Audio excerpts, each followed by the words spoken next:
Beralih ke informasi lainnya, Saudara, baru-baru ini masyarakat dihebohkan dengan meninggalnya seorang dokter peserta program dokter spesialis atau PPDS anestesi di RSUP Karya di Semarang. Korban ditemukan meninggal dunia di kamar kosnya dan diduga bunuh diri akibat perundungan yang dialaminya. Kementerian Kesehatan pun langsung membekukan program studi anestesi Fakultas Kedokteran Universitas Diponegoro meski pihak Undip membantah perundungan jadi penyebabnya. Selengkapnya dalam Siaga.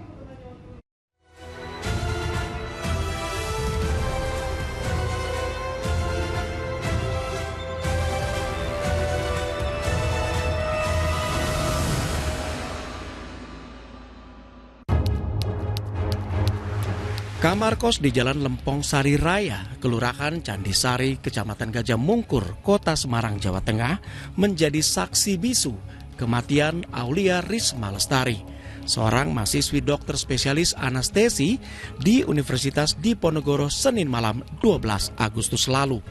Kematian dokter muda berusia 30 tahun ini pertama kali diketahui oleh temannya dan pemilik kos setelah korban tidak dapat dihubungi sejak pagi. Polisi dari Polsek Gajah Mungkur yang tiba di lokasi langsung melakukan identifikasi dan mendapat keterangan dari pihak medis bahwa korban meninggal dunia setelah menyuntikkan obat penenang ke dalam tubuhnya. Mungkin beliaunya kan dokter ya udah paham untuk mengendorkan urat bagaimana supaya dia bisa tenang tidur ya. bisa tenang. Dia menyuntikkan obat penenang itu. Obat penenang bahasanya istilahnya apa ya, dia itu ngambil S2 anestesi ya, paham. Ini yang ngomong dokter ya, yang bilang ya, obat ini seharusnya dilewatnya infus, ya dah, infus, tapi disuntikan ke sini. Memang sedikit. Ya mungkin Senin malam itu terus sambil bisa tidur, nggak taunya mungkin ya itu tadi lah uratnya mengendor dan akhirnya gagal nafas. Ini asumsi dari dokter, jadi tidak bunuh diri. Kapolsek juga menambahkan bahwa berdasarkan buku harian yang ditemukan, korban kerap mengeluh banyak tekanan selama kuliah. Cerita sedih soal dokter muda asal Tegal ini rupanya berlanjut dengan kabar tak sedap seputar isu bullying atau perundungan yang disebut-sebut menjadi penyebab korban tertekan sehingga harus mengkonsumsi obat penenang yang dampaknya menyebabkan korban meninggal dunia. Dugaan kuat kemudian mengarah kepada kemungkinan korban melakukan bunuh diri. Polrestabes Semarang yang mengambil alih kasus ini langsung berkoordinasi dengan pihak Universitas Diponegoro. Kita juga sudah koordinasi dari pihak FISIP sendiri dan pihak Undip sendiri ini melakukan investigasi dulu. Sehingga ini tentunya dengan investigasi yang internal ini tentunya bisa membantu dari pihak kepolisian nanti terkait dari motif dari bunuh diri sendiri. Ya. Isu adanya perundungan itu, Pak. Nah ini nanti kita lihat ya, karena sampai saat ini kami dari kepolisian hanya menemukan dari olah TKP, kemudian terkait dengan perundungan, ya kami dengan koordinasi lagi dengan pihak Undip tadi. Ya. Pihak Universitas Diponegoro Semarang sendiri membantah kematian Aulia Risma Lestari, mahasiswi program pendidikan dokter spesialis PPDS anestesi yang diduga bunuh diri karena dipicu masalah perundungan. Rektor Undip melalui manajer layanan terpadu dan humas Undip Utami Setiowati dengan tegas membantah adanya perundungan. Pihak Undip juga menyatakan bahwa berdasarkan hasil investigasi internal, mereka yakin bahwa korban memiliki masalah kesehatan yang mempengaruhi proses belajar. Namun pihak Undip tidak bisa mengemukakan masalah kesehatan tersebut. Mengenai pemberitaan meninggalnya almarhumah berkaitan dengan dugaan perundungan yang terjadi, dari hasil investigasi internal kami bahwa itu tidak benar. Ya, jadi bukan dari perundungan. Almarhumah selama ini merupakan mahasiswi yang berdedikasi dalam pekerjaannya. Namun demikian, almarhumah mempunyai problem kesehatan yang dapat mempengaruhi proses belajar yang sedang ditempuh. Dengan menjunjung tinggi nilai-nilai konfidensialitas medis dan privasi almarhumah, kami tidak dapat menyampaikan detail masalah kesehatan yang dialami selama proses pendidikan. Pihak Undip juga menyatakan bahwa korban sempat menyampaikan keinginan untuk mengundurkan diri akibat kondisi kesehatan tersebut. Akan tetapi, karena Aulia Risma Lestari merupakan penerima beasiswa, korban terganjal aturan administratif sehingga mengurungkan niat tersebut. Undip juga menyatakan mereka sangat terbuka dengan fakta lain di luar hasil investigasi yang telah dilakukan. Undip mengklaim mereka telah melakukan investigasi internal dan menerapkan gerakan zero bullying sejak 1 Agustus 2023. Saudara, pihak Universitas Diponegoro boleh saja menyanggah adanya dugaan perundungan yang ada di kalangan mereka. Namun, fakta yang ada, korban meninggal dunia setelah menyuntikkan obat penenang ke dalam tubuhnya. Ya, dan hal ini menjadi ranah polisi untuk mengusut tuntas kasus ini. Dan polisi pun siaga langsung bergerak untuk melakukan penyelidikan. Polrestabes Semarang telah membentuk tim khusus yang segera melakukan serangkaian kegiatan pengumpulan keterangan dari kawan-kawan sesama peserta PPDS, orang tua, sahabat, hingga kekasih korban. Mengacunya kepada 2 premis, apakah ini kelalaian atau memang niatnya untuk bunuh diri. Nah, penyidik sekarang dari Polrestabes Semarang juga sudah kami bentuk tim untuk menggali informasi terkait dengan adanya dugaan perundungan.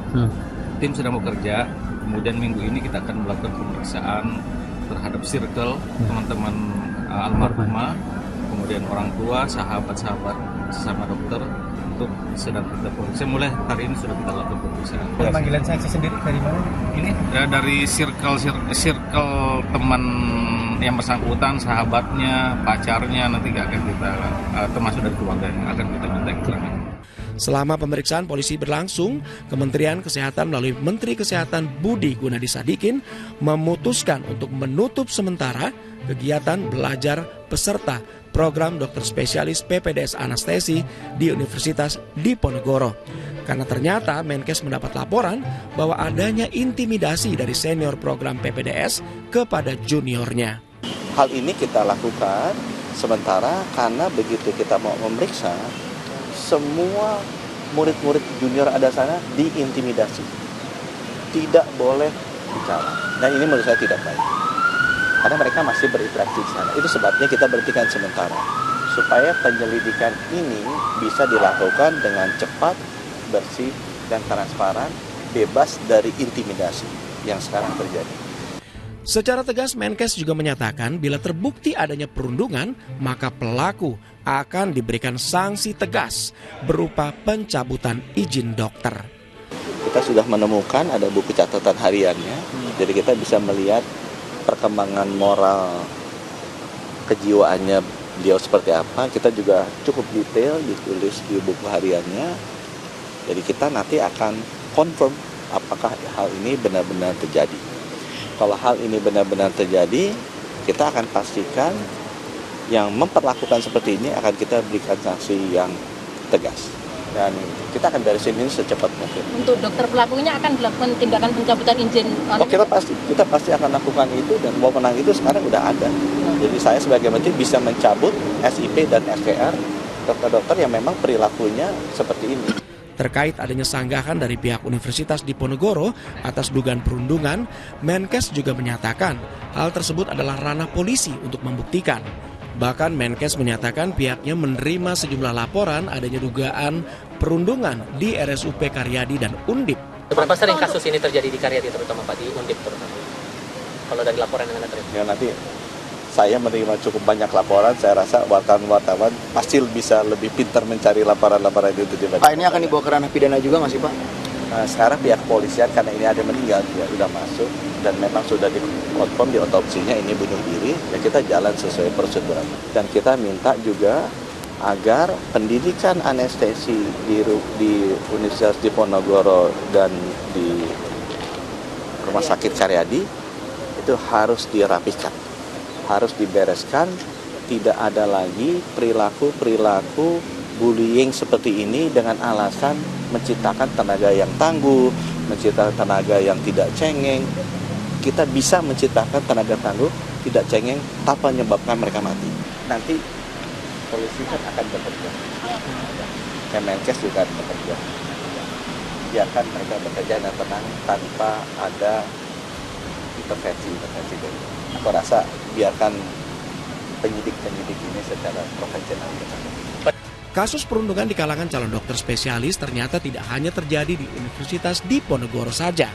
Sikap tak terpuji segelintir dokter senior terungkap setelah seorang residen atau calon dokter spesialis bedah syaraf di Rumah Sakit Hasan Sadikin sampai mengundurkan diri pada Juni 2024 lalu. Universitas Pajajaran pun menjatuhkan sanksi tegas terhadap 10 dokter senior pelaku bullying terhadap para calon dokter spesialis. 2 diantaranya termasuk dosen atau konsulen bahkan dipecat dari kampus. Dan sejak dulu sebetulnya fenomena bullying ini sudah ada. Hanya mungkin kualitas dan konotasinya agak berbeda. Contoh verbal, fisik, kemudian cyber, dan terakhir yang paling kita sangat miris itu adalah tentang finansial. Yaitu saya katakan, senior merasa habis operasi mau pulang ke rumah jauh, mungkin tolong mencarikan tempat untuk istirahat yang dekat dengan rumah sakit, sehingga minta disewakan hotel di situ yang dekat. Disewalah tuh selama 1 tahun, gitu. Sehingga keluar dana kan untuk menyewa hotel. Yang mengeluarkan siapa? Yang junior, bukan si senior itu. Sehingga banyak keluar biaya yang non akademik yang muncul. Itu yang membuat stres, sehingga mundur itu juga menjadi pemicu. Ya. Sementara itu pengurus besar Ikatan Dokter Indonesia (IDI) mengimbau seluruh pihak untuk menghormati proses penyelidikan yang tengah berlangsung. Dan IDI juga menekankan pentingnya pendampingan serta dukungan kesehatan mental bagi para peserta PPDS dan mendorong pembentukan pusat trauma dan evaluasi kesehatan mental selama pendidikan kedokteran. Dan kami dari pengurus besar Ikatan Dokter Indonesia juga menghimbau kepada masyarakat, kepada semuanya agar menghormati proses penyelidikan yang saat ini berlangsung. Kami ingin menekankan pentingnya dukungan kesehatan mental selama pendidikan. Kami juga mendorong pembentukan pusat krisis, trauma center untuk mengevaluasi kesehatan mental secara periodik para peserta pendidikan dokter dan dokter spesialis di institusi pendidikan kedokteran dan juga di rumah sakit pendidikan. Jika Anda atau orang terdekat mengalami tanda depresi dan tendensi untuk bunuh diri, jangan ragu untuk bercerita dan berkonsultasi kepada ahlinya. Salah satu wadah yang bisa menjadi rujukan adalah layanan dukungan kesehatan mental dan psikologi inklusif seperti Lisa Suicide Prevention Helpline yang hadir untuk memenuhi kebutuhan semua individu tanpa memandang latar belakang. Lisa juga berkomitmen untuk menyediakan layanan inklusif untuk semua lapisan masyarakat. Layanan ini bisa diakses selama 24 jam di nomor telepon 0811 3855 472. Ya, saudara, terlepas dari benar atau tidaknya adanya dugaan perundungan dalam kasus perundungan yang menyebabkan meninggalnya dokter muda Aulia Risma Lestari, bullying atau perundungan adalah hal yang harus diberantas sampai ke akar-akarnya. Ya, saudara, dan banyak metode yang lebih saintifik untuk menciptakan manusia yang tangguh tanpa bullying, tanpa menimbulkan depresi yang mungkin akan memicu orang untuk melakukan hal tidak baik, bunuh diri. Ya, karena itu sudah saatnya kita bersama-sama menghentikan segala bentuk perundungan di sektor manapun. Dan jangan ragu untuk bergerak dan bersatu melawan bullying dan perundungan. Tim Liputan 6 SCTV melaporkan untuk Siaga.